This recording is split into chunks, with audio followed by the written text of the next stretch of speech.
They will never say this out loud. They will smile, they will nod, they will give polite advice, but behind closed doors, there is a quiet hostility toward one specific type of person, the self-taught man, not the rebel who complains, not the dropout who quit, the one who learned anyway, the one who built skill without permission, the one who figured it out without being chosen. That man makes people in power uneasy, not emotionally, strategically, because history shows something uncomfortable. The most dangerous people are not the loud revolutionaries. They are the ones who no longer need the system to function, and that is where Machiavelli enters the room. This is not about jealousy, this is about control.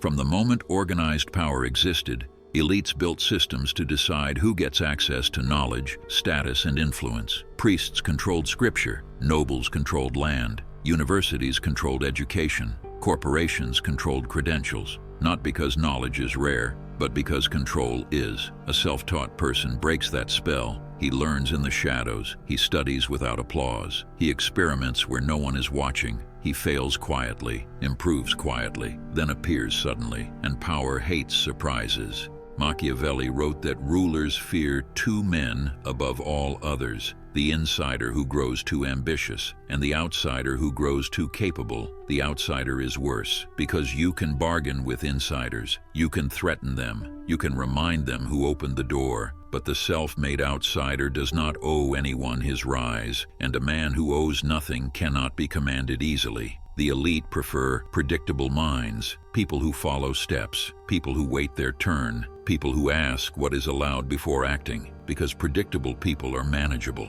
Schools reward obedience before intelligence. Companies reward compliance before innovation. Institutions reward loyalty before truth. A self-taught person develops the opposite instincts. He asks why when others accept instructions. He tests limits when others memorize rules. He adapts instead of freezing when conditions change. That flexibility looks like chaos to bureaucrats. Think of Neo in The Matrix. The system did not fear his strength. It feared that he no longer followed its physics. Once someone learns outside the system, they stop believing the system is absolute, and belief is the foundation of control.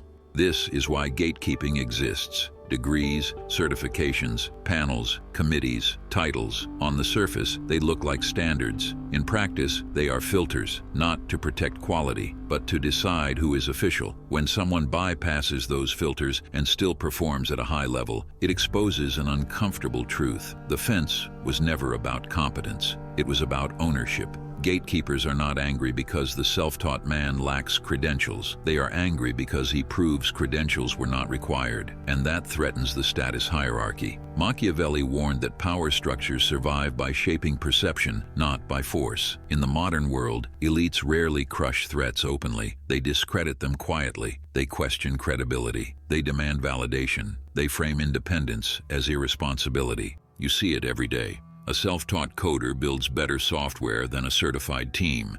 A self-taught investor outperforms professionals with MBAs. A self-taught writer reaches millions without institutional backing. The response is never curiosity. It is interrogation. Where did you study? Who trained you? Who approved you? Notice the question is not, can you do it? The question is, who allowed you to know? That reveals the real fear. If knowledge can be acquired freely, power loses its chokehold. Here is the part most people miss. The elite do not hate intelligence. They hate uncontrollable intelligence. They want smart workers, not sovereign minds. Because sovereign minds do not rely on approval loops. They do not wait for consensus. They do not respond to social pressure the same way.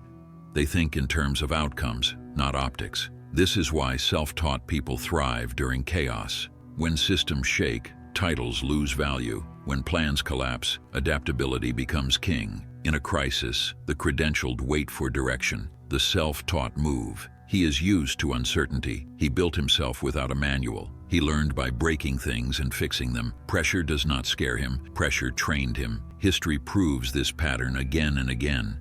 During economic crashes, outsiders rise. During wars, unconventional thinkers dominate. During technological shifts, self-learners disrupt entire industries because rigid systems crack under stress. Flexible minds do not. Machiavelli would smile at this. He understood that power does not belong to the most educated, it belongs to the most adaptable. That is why elites quietly rely on the very people they publicly dismiss. Every organization has one. The unofficial expert, the guy without the title who actually solves problems, the one they call when things break and politics no longer matter. They will never promote him openly. They will never highlight his story because his existence undermines the narrative. That narrative says success flows through approved channels. That knowledge must be granted. That authority must be inherited. The self-taught person disproves all of it. There is a trap here, and many fall into it. The trap is trying to earn acceptance from the gatekeepers, debating them, seeking validation, trying to prove legitimacy. That is a losing game. You do not defeat a system by asking it to acknowledge you. You defeat it by making it irrelevant.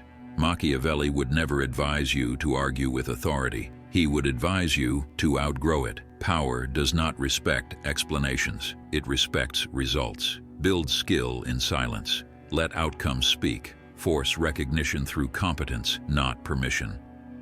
This is why self-taught people must be ruthless with focus. You are not here to be liked. You are here to be effective. The elite cannot stop you from learning. They cannot stop you from practicing. They cannot stop you from building value. They can only slow you down if you seek their approval. There is a reason self-taught minds often feel lonely early on. They see patterns others do not. They question assumptions others defend emotionally. They move ahead while others wait. That isolation is not a flaw, it is the cost of independence. Think of Musashi training alone in the mountains. Think of Batman forging himself without supervision. Think of Light Yagami before he became drunk on power, when his intelligence outpaced every institution chasing him. The dangerous phase is not rebellion, it is self-mastery. That is the phase elites fear, because a man who controls himself does not need external control. Here is the real code of the self-taught.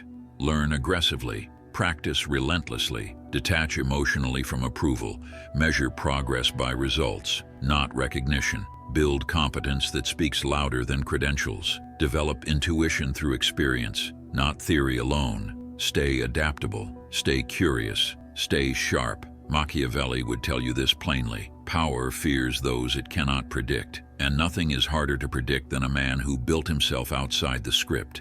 That is the dark truth. The elite do not hate you because you lack training. They hate you because you cannot be owned. And once you understand that, everything changes. You stop asking for permission. You stop waiting for validation. You stop explaining yourself. You build, you improve, you become undeniable. And in a world addicted to control, that is the most threatening thing you can be. Not loud rebellion, not empty resistance, quiet competence. That is why the elite watch the self-taught closely, and that is why, deep down, they fear him.